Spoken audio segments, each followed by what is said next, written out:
Who do you trust? When you meet someone new, do you approach them with optimism or caution? Do you take them at their word? Or do you wonder what secrets they might be hiding? What about if they're in a position of authority? Do you trust them more? Or do you trust them less? More importantly, what happens if you're wrong?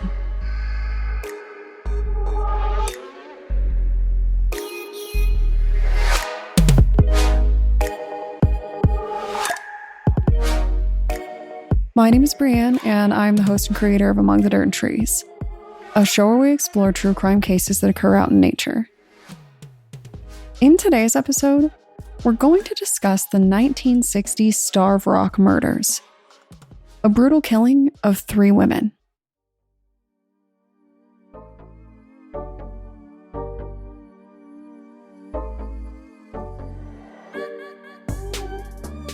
Something interesting about stories is that it matters how you tell them.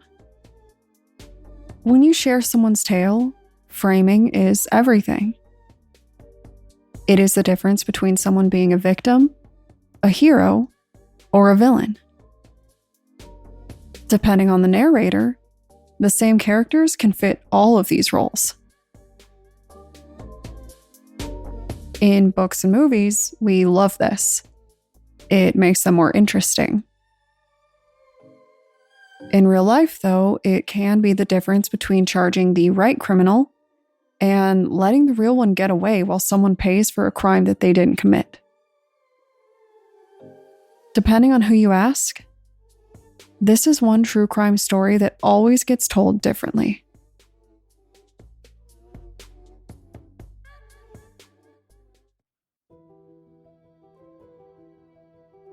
In March of 1960, 3 women went on a trip together. Their names were Lillian Oding, Frances Murphy, and Mildred Lindquist, and they were on an adventure.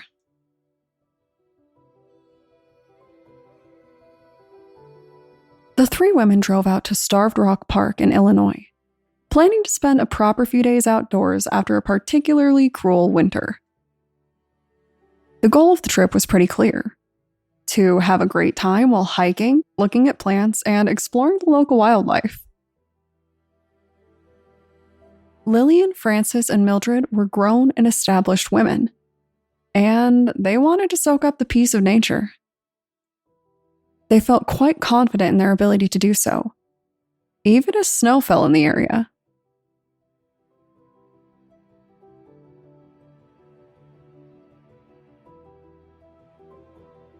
When you marry someone, it is often expected that you will know where they are. During the 1960s, a group of women going out on a trip was a bold and fun decision, but it was not without its expectations. George Oding, for example, expected to be able to get a hold of his wife while she was gone. He called and couldn't reach her. Called and just missed her, and called again before he really began to worry. Days were slipping by, and he started feeling unsettled by the silence. It wasn't like Lillian not to check in. George realized his wife was missing and notified the police to look for her. But by the time they started looking, she was already found. Of course, they didn't know that it was Lillian, Frances, and Mildred then. The 3 women were tied up, mutilated, assaulted, and murdered. Then, later on, their corpses were moved. The killings were horrific and basically shocked the whole United States. A search began, starting with the staff of the lodge where the women were staying.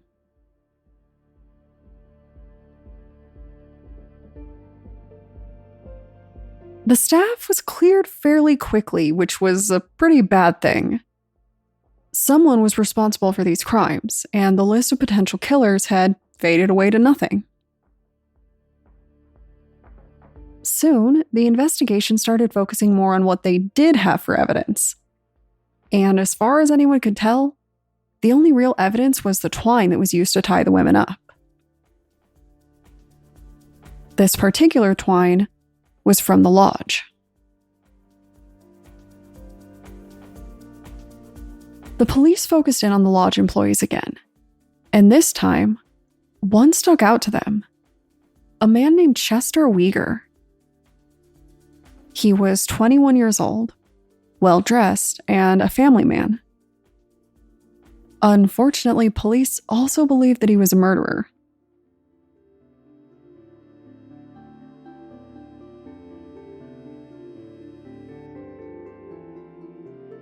It took a while to confirm that Uyghur was the killer. And a lot of the evidence against him comes down to interpretation of a notoriously unreliable polygraph tests and the perception of a few specialists. Police couldn't take him in for the crime just yet. They wanted more evidence. Instead, they looked for further evidence of crimes, and they believed that they found it. He was linked to another attack, and they took him in. This was when the real questions began, and after several hours in interrogation, Uyghur had a lot to say. He confessed to attempting to rob the women. He confessed to killing them as a consequence of their fighting back. He even confessed to moving the bodies to stop them from being visible overhead.